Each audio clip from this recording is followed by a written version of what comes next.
Hello, guys, and welcome back. Thanks for tuning in. I'd just like to talk a little bit about crystals today and how you can program your crystals to do what you want.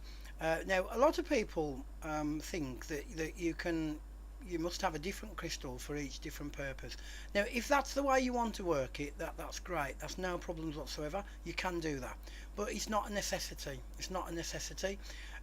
What you can have one crystal and you can program it to do anything that you want, and you can program it to bring in that quality into your life with any crystal that you've got. Okay, it doesn't matter whatever it's in, whatever whichever crystal you have, you can program it, because all the crystals are batteries and amplifiers of your own energy. Okay, and so they enhance what you've already got. Okay, which is as simple as that. So for instance, I've got a piece of rose quartz here, and also I've got a piece of amber, and then also I've got a piece of quartz crystal there, which is nice. Now, again, another myth that people think is the bigger the crystal, the better. It's not so. All right, crystals work on a fine-tune level, and it doesn't matter how big the crystal is or what size it is. It will still do its job. Okay, so you got to get out of thinking, all right, well I must buy a big crystal for this and a little crystal for that. It just so happens that I've just got different size crystals. That's all.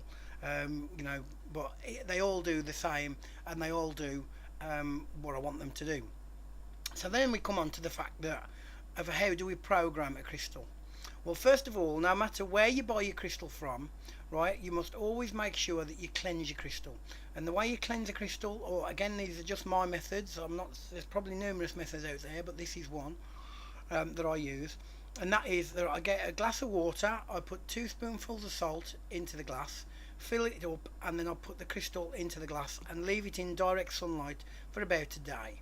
Okay, and then that cleanses your crystal from any negative influences from anyone that might have picked it up before you and that sort of thing. All right, so that gets rid of it. So then you're left with a blank crystal. Okay, now the next part, and this is where the crucial bit comes in, is whatever you want that crystal to do.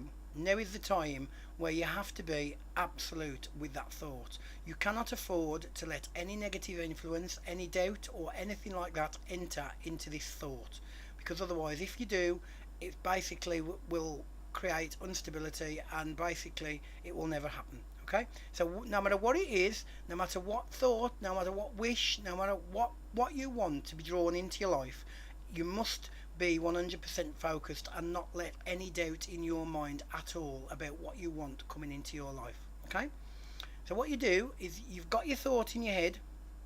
Take a deep breath in and a deep breath out. Do that about 3 times. Deep breath in and relax. Okay, still contemplating this thought with no negative influences whatsoever. Take a deep breath in and you touch the crystal onto your third eye here. You bring it down. As you've breathed in, then you breathe out to the count of 10, but you breathe actually onto the crystal. So it's, and then release and count to 10. Okay? Then after that, your crystal is programmed with whatever thought you want, and then basically either carry that crystal around with you, or place it on the side by your bed or wherever you feel comfortable, and basically that will bring in the whatever quality you've programmed that crystal to do, or whatever you've programmed that crystal to do. It will attract that energy into your life. But as I said before, guys, it must be absolute. Don't It's no good you thinking, right, I want to be rich, but I don't really think I am, and because that will just defeat the object of what you're trying to do, and that will just make you not rich, or it just won't do anything. It has to be, whatever the thought is, it has to be absolute, and it has to be 100% positivity. Okay, if there's any form of negativity that goes into this, you may as well just cleanse your crystal again and start from the very beginning again. Okay, so, but once you get into that sort of frame of mind that you've programmed your crystal and you've got that positive thought, it will bring it into your life. When it comes into your life, you might think, well, actually, I want the crystal to do something else now. I want it to do something else. Okay, that's fine. Put it in a glass, 2 spoonfuls of salt, in direct sunlight. There you go. That's your crystal purified and ready to go again. Okay, Again, as I said, if you wanted to have more than one crystal, you can do that. You can program it for that. You can program this one for this, or this one for this. Or if you wanted to, you could marry up what the specifics for each crystal is and program it with that thought as well, as an extra bonus or as an added bonus. Okay, but not necessarily, as I said at the beginning. So that's me talking about crystals and how to program and cleanse them. I hope you've enjoyed it, guys. If you do need any more information, look at the scroll going across the screen here, or you can visit www.orbsuk.co.uk, or you can go to www.nancymats.net. Okay, so thanks for listening again, guys, and I hope to speak to you again soon. Okay, see you later. Bye for now.